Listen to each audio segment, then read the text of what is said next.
Hello everyone, welcome to Bambatha Kamancinza TV. I'm here to update you of what was happening on the homecoming namhlanje mhla ka-5 June 2026.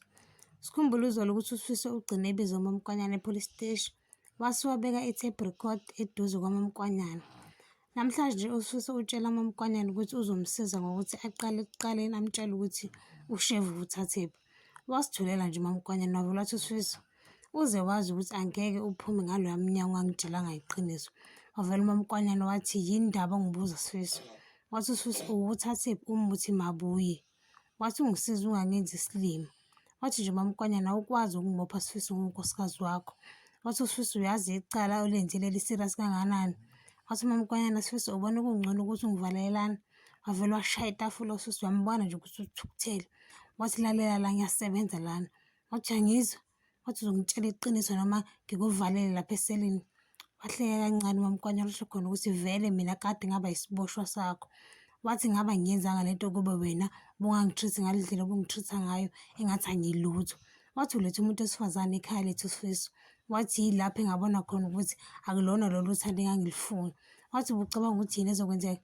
Wathi wena ukhethe uZethu over mina. Wathi Sifiso uyabona kodwa wathi Sifiso uyabona kodwa ukuthi wena ungangiboni. Wathi uSifiso ubona kungcono ukuthi wena ukuthi uvele umfakele ushevu.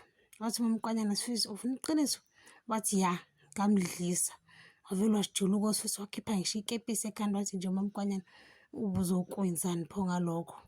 Wathi uSifiso wena umbulali ufuna ukubulala ingane yabantu. Wathi uMamKwanyana bengifuna nje alale khona bezophuthwa ilanga lakhe lomshado. Wathi uSifiso lalela lana vuma nje wena ukuthi bumfuna efile. Lapho uMamKwanyana useyakhala usho khona ukuthi akulona iqiniso lelo. Wathi ngizibone ngesizo lwalutho Sifiso. Wathi angazi ukuthi bekumele ngenze njani. Wathi bengamfuni ukuthi eze emndenini wethu. Wathi ebengikufuna Sifiso ukuthi wena ungithande ngalendlela engikuthanda ngayo. Wathi Sifiso le ndlela engikuthanda ngayo ayikwanelisi. Wathi ngakutshela kahle ukuthi ukulethe uZethu kwethu ukulethe uZethu ekhaya akusho ukuthi uzophambisa umshado wethu. Wasixolisela wathi uMamKwanyana ukuthi ngiyaxolisa baba. Wathi uSifiso uMahlongwana awukabujoyinanga lo mndeni ngoba nginenkanuko kodwa ubefuna abaphansi. Wathi uMamKwanyana Sifiso ngenze yonke lento engiyenzile ngoba ngikuthanda. Ungaraji ohlasela uphindile ngendaba kaSiphamandla uzomtshela ukuthi kumele kwenziwe i-DNA test ngokushesha. Uthi nje uphindile ungalingi nje umjwayele kabi wena. Wathi ngenze i-DNA test ngenzele wena mina.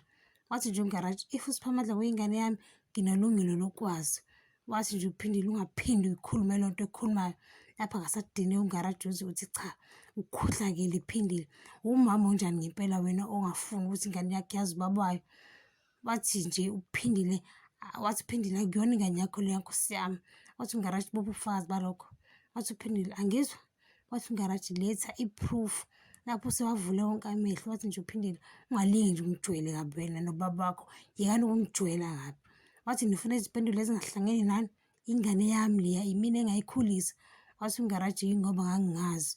Avela wathi uphindile phuma emzini wami cela ungiphumele phuma.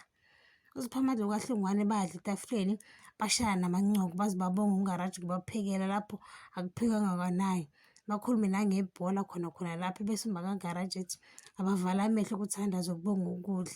Yadida ngempela ke lena ngoba ukudla kubongwa kuqala ukudliwa. Hawu bavele bavala amehlo bakithi ngaphandle kwaZethu noNgaraji bathatha isipuni esikade sidla uSiphamandla bazivalela komunye nje uplastiki.